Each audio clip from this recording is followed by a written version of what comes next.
मौका होता है। भारत के गौरव की पुनर्स्थापना हो। ये आम आदमी की सभा है।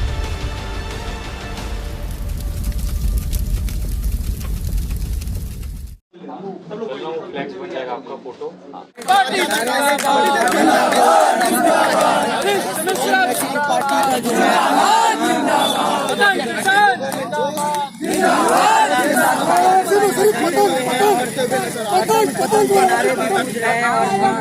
लाइव तस्वीरें आपको कार्यालय का उद्घाटन किया जा रहा। हरीश मिश्रा जो है रिबन कट कर रहे हैं।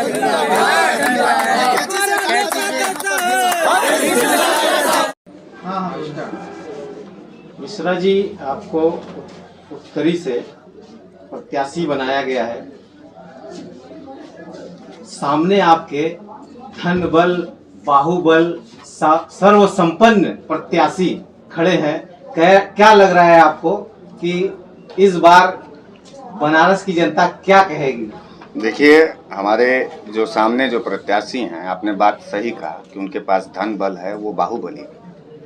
लेकिन आपको शायद दिख नहीं रहा है कि आपके सामने जो ये मजलिस का कैंडिडेट है 388 उत्तरी विधानसभा, जिसका नाम हरीश मिश्रा है, बनारस वाले मिश्रा जी के नाम से मैं जाना जाता हूं पूरे देश में, उनके धनबल और उनके बाहुबल का मेरा जो टक्कर दिया जा रहा है वो जज्बात का है, मुकम्मल तेवर का है, एक क्रोध का है। जलालत के खिलाफ जो सवाल हम लोग लगाए हैं, लड़ते आए हैं, उसके खिलाफ का एक जज्बा है। तो वो लोग हारेंगे और मैं जीतने जा रहा हूँ। प्रधानमंत्री का सर क्षेत्र है ये, सांसद दो बार जनता ने यहाँ से चुना है सर उनको। प्रधानमंत्री खुद आ रहे हैं यहाँ पे सर, क्या मुकाबला कर पाएंगे सर भाजपा का? देखिए गुरु, आप बनारस के बारे में जानते नहीं हैं। फिर बनारस बाबा विश्वनाथ की नगरी है। यहाँ कौमी एकता का एक बड़ा प्रतीक है और इसीलिए हमारे बुजुर्गों ने बनारस का शहर का नाम जो था वो बना हुआ रस यानी बनारस रखा गया है। रही बात प्रधानमंत्री की, बनारस बाबा विश्वनाथ की नगरी है। यहाँ एक कहावत कहा जाता है कि कोई भी भिखारी खाली हाथ नहीं जाता है। नरेंद्र मोदी जी अपने भाषणों में पिछले 7 सालों से उन्होंने कहा कि मैं 35 साल भीख मांगा। बनारस दयालु शहर है। बनारस ने उनको भीख में सांसद बनाया और भीख में देश का प्रधानमंत्री बनाया। ये वो बनारस है। और रही बात कि बनारस जब दूसरे के ऊपर के विश्वास कर सकता है तो बनारस अपने भी घर के औलादों के ऊपर विश्वास कर सकता है। और पूरा बनारस का उत्तरी विधानसभा का एक एक जनता वो मेरे साथ है, मेरे जज्बातों के साथ है, मेरे ताकत में अपना ताकत मिला रहा है। हम लोग लड़ रहे हैं। सर मिश्रा जी, एक और सवाल है। ठीक है, आप कह रहे बहुत मेहनत की है, सब लोग जानता है, लेकिन जो वैसी के ऊपर एक थप्पा लगा हुआ है, मुसलमानों की राजनीति करते हैं, 20% की राजनीति करते हैं, इसको मिटा पाएंगे आप? आपने सवाल बहुत अच्छा किया कि मजलिस सिर्फ और सिर्फ मुसलमानों की पार्टी है और उस सवाल पर करारा तमाचा ये बनारस वाले मिश्रा जी हैं। मेरे माथे पर हमेशा टीका रहता है। मैं अपना सीखा यानी चुंडी खोल दूं तो मेरे कंधे तक आता है। और मैं पेशेवर ब्राह्मण का औलाद हूँ, संस्कारिक परिवार है मेरा। हम लोग पूजा पाठ के साथ ही अपनी शुरुआत करते हैं दिन का। तो एक बात बताइए, बनारस के अंदर ब्राह्मण कम्युनिटी का लड़का ओवैसी साहब जो है उसको कैंडिडेट बनाते हैं और मुझे जिसने टिकट दिया, आपको मालूम होना चाहिए कि हमारे जो पार्टी के राष्ट्रीय महासचिव हैं श्रीमान पवन राव अंबेडकर जी, वो जाति के दलित हैं। मैं टिकट देने वाला मुझे दलित, टिकट पाने वाला ब्राह्मण, पार्टी मुस्लिम का। इससे बड़ा सेकुलरिज्म आपको कहाँ मिलेगा? और ये उन लोगों के मुंह पर करारा तमाचा है कि मजलिस सिर्फ और सिर्फ मुसलमानों की पार्टी है। मजलिस ने साबित कर दिया पूरे हिंदुस्तान के अंदर कि मजलिस सभी धर्मों का पार्टी है, सभी जाति की पार्टी है और सभी समान विचारधाराओं की पार्टी है। जो भी मजलिस को ज्वाइन करना चाहता है उसके लिए मजलिस का दरवाजा खुला हुआ। जैसा कि इत्तेहादुल मुस्लिमीन के ऊपर ये आरोप लगता रहता है कि भारतीय जनता पार्टी की बी टीम है, तो इस नैरेटिव, इस परसेप्शन को आप कैसे चेंज कर पाइएगा? 10 तारीख को आपको जवाब मिल जाएगा। अगर बी टीम होता तो बनारस वाले मिश्रा जी को मजलिस कैंडिडेट न बनाता। बी टीम तो कांग्रेस पार्टी साबित हो गई हमारे विधानसभा में, बी टीम तो समाजवादी पार्टी साबित हो गई। भारतीय जनता पार्टी का सामना करने का हिम्मत नहीं था समाजवादियों को, कांग्रेसियों को, सड़कों पर लड़ने का भी ताकत नहीं था। आप पता करिए पूरे बनारस के सड़कों पर अकेला नौजवान जिसे आप लोग बनारस वाले मिश्रा जी के नाम से जानते हैं, हमने बनारस के सड़कों को गूंगा और सुना नहीं होने दिया। हमारे जो ताकत थे, हमारे जो जलालत के खिलाफ के जो सवालात थे, उसको लेकर के हम लोगों ने सरकारों से लड़ा है और मजलिस ने उस आदमी को दिया टिकट। आपको मालूम होना चाहिए मैं कांग्रेस पार्टी का वर्कर था। लास्ट टाइम में कांग्रेस पार्टी ने बनारस से डर करके अपना मैदान छोड़ने का काम किया।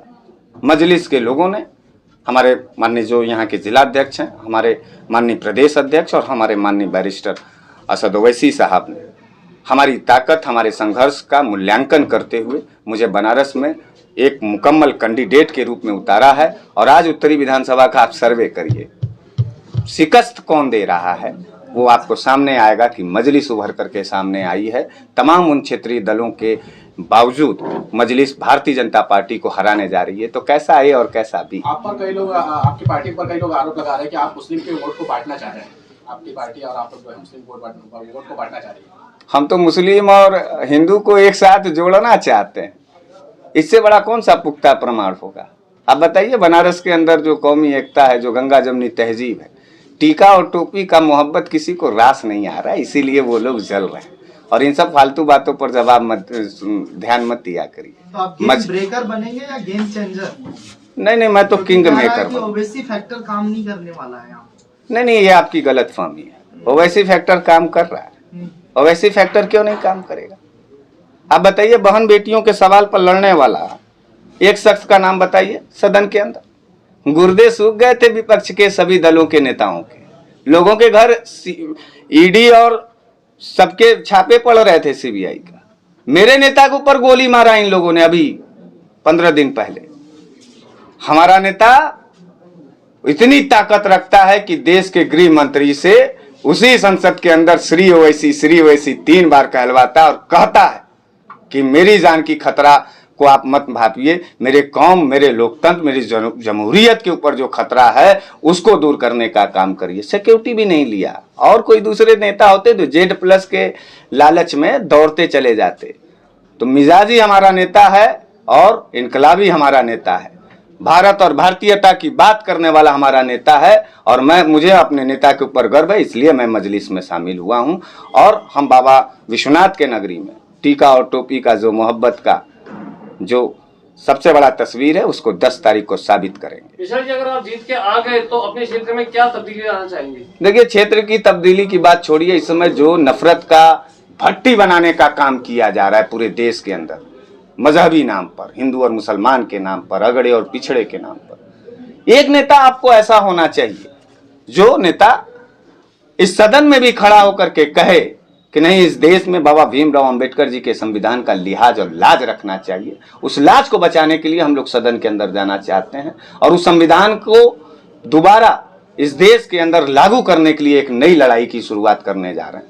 रही क्षेत्र में तब्दीलियां की बात, तो हमारे के यहाँ हमारे प्रधानमंत्री जी, हमारे सांसद हैं, हमारे विधायक जी, मिनिस्टर, डिजिटल सरकार बनाने वाली, डिजिटल नारा देने वाली हमारी जो भारतीय जनता पार्टी की सरकार है। एक भी प्राथमिक विद्यालय डिजिटल नहीं है, जाके पता करिए। बच्चे आज भी गरीबों के टाट पर बैठते हैं, ठंडी हो, बरसात हो, पानी गिरता रहता है, पढ़ने के लिए मुकम्मल व्यवस्था नहीं है। शिक्षा के ऊपर काम करना चाहिए था। हमारे विधायक जी मिनिस्टर बन करके सिर्फ और सिर्फ सदन में मलाई खाते नजर आए। आप क्या करेंगे शिक्षा के ऊपर काम क्या करेंगे? नहीं, मैं तो सारा डिजिटल, मैं तो सारे प्राथमिक विद्यालय को ही इतना डिजिटल बना दूंगा कि जो है प्राइवेट स्कूलों वालों की हवा खुल जाएगी। अभी कोरोना काल में जबरिया प्राइवेट स्कूल के लोगों ने आम परिवार के लोगों का जबरदस्ती वसूली किया। लोग केशव प्रसाद मौर्य से इसी बनारस में बहस कर रहे थे, बात कर रहे थे कि पैसा नहीं है जेब में, कोरोना काल, धंधा पानी बंद हो चुका है, प्लीज स्कूलों का वसूली बंद करिए। मुख्यमंत्री, डिप्टी सीएम केशव मौर्य जी ने हाथ जोड़ करके कहा कि हमारा कोई बस नहीं चलने वाला। तो ऐसे लाचार मुख्यमंत्रियों और ऐसे लाचार सरकारों की कोई जरूरत नहीं है। हम लोग जैसे झेल रहे थे आगे भी झेलेंगे, लेकिन लड़ेंगे और मुकम्मल लड़ाई। अच्छा मिश्रा जी, आखिरी चरण में बनारस में चुनाव है, फाइनल मुकाबला होगा। वो बनारस वाले मिश्रा जी किसके खिलाफ मैच ज्यादा खेलेंगे? किसके खिलाफ मैच कहाँ खेलना? हाँ। हम तो अपने रोटी बेटी और खेती के सवाल पर आप देखिए ना, मैं पूछना चाहता हूं कि भारतीय जनता पार्टी सिर्फ और सिर्फ लफाजेबाजी की, ये लोग फिरका परस्त ताकतों के साथ मिलकर के बनारस और पूरे देश को जलाना चाहते थे।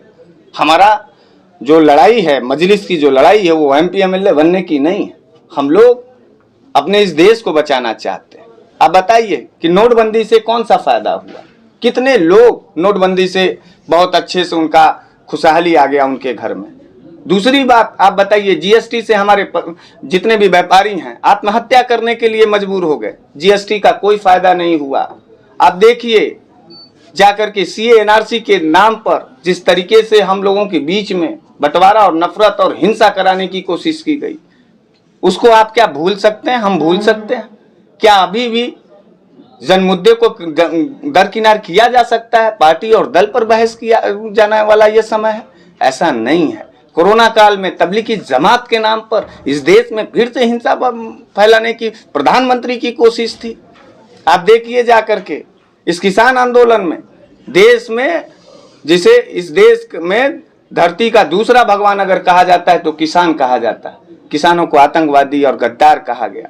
हमारे देश के नौजवान साथियों ने जिस तरीके से इस बात को सुन करके आंदोलन करने का काम किया, CA NRC और किसान आंदोलन के तहत उनके ऊपर UAPA लगाया गया, राष्ट्रद्रोह का मुकदमा लगाया गया। हाथरस में बहन की जिस तरीके से हत्या करके उसको आधी रात को पेट्रोल डाल के जलाया गया, उसके खिलाफ हम लोगों ने स्मृति ईरानी के उसमें बनारस में आई थी स्मृति ईरानी जी, मुकम्मल जवाब दिया। गाड़ी रोक करके मुंह पे चूड़ियां फेंका और कहा कि जा करके नरेंद्र मोदी को चूड़ी पहना देना। ऐसा प्रधानमंत्री पूरी तरीके से फेल है जो अपने बहन, बेटी, रोटी, बेटी और खेती को नहीं बचा सकता। इनका हमला रहा है, ये कॉरपोरेट घराने के लोग रहे हैं। और हमारे असद साहब, हमारी मजलिस और मैं खुद इस देश के अंदर मोहब्बत की बात चाहते हैं, शांति चाहते हैं, एकता चाहते हैं और नफरत के खिलाफ ये चुनाव है।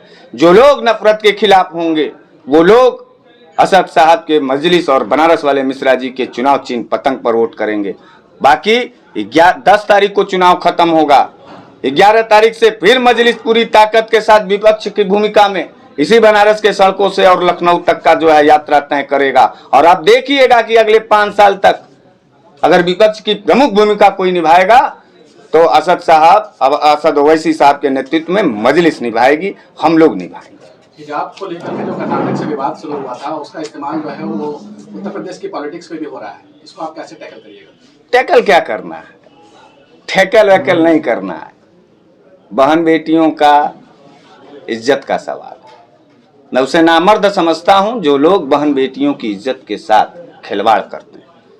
मैं बार बार कह रहा हूं, हिजाब, दुपट्टा और घूंघट पर हाथ लगाओगे तो चीर दिए जाओगे।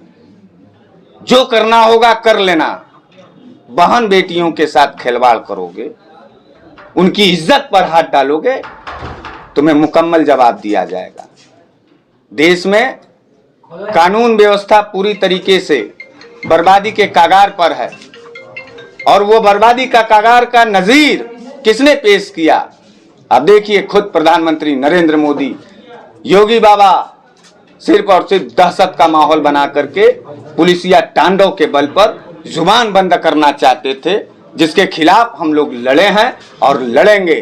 और आपको बता देना चाहता हूं कि 7 तारीख को उत्तरी विधानसभा में 6वां बटन इतना तेजी से दबने जा रहा है कि हमारी विचारधाराओं के जो बुलंदियां हैं वो आसमान छुएंगे और विपक्ष का कब्र खुद जाएगा, शमशान जाने वाले। मिश्रा जी, जैसा कि आप आंदोलनकारी नेता रहे हैं और सड़कों पर निरंतर आपके आंदोलन 2014 से चलते रहे हैं, तो क्या चुनाव के बाद भी आपके नेचर वही आंदोलनकारी रहेगा? क्या चुनाव बनने के बाद भी आप आंदोलन करेंगे या लखनऊ का दौरा करते रहेंगे जैसे कि सारे विधायक करते रहते हैं? क्यों चुनाव लड़ लेने के बाद परवर आ जाता है क्या? आंदोलन का नेता हूं। ये सवाल आपको रविंद्र जायसवाल से करना चाहिए था। ये सवाल आपको अशफाक अहमद डब्लू से करना चाहिए था। ये सवाल मैंने इसीलिए किया कि वो लोग कारपोरेट हैं। हाँ, पहले नेता थे, अब कारपोरेट हो गए। बहुत बहुत धन्यवाद कि आपने इस बात को स्वीकार किया कि वो कारपोरेट कैंडिडेट है। और जब गरीब गुरबा का परिवार का लड़का जब सड़कों से निकल के सदन तक जाता है ना, तो उसको सड़क ही प्यारा नजर आता है। और मेरा घर, मेरा जज्बात, मेरी ताकत सड़क से बनी है और मैं सड़क कभी छोड़ूंगा नहीं। मैं बेहद प्यार करता हूं अपने उत्तरी से और आशीर्वाद चाहता हूं अपने उत्तरी से। मैं अपने उत्तरी की जनता से दुआ की भी दरख्वास्त करता हूं और उनसे चाहता हूं कि मुझे आशीर्वाद दें। इस गरीब गुरबे परिवार के बच्चे को सदन तक भेजें ताकि हमारा जो दर्द, हमारा जो सवाल, हमारा जो नज़रिया है वो सदन के पटल पर रखा जाए और सरकारें मजबूर हों हमारे दर्द और हमारे सवाल को समझने के लिए। धन्यवाद।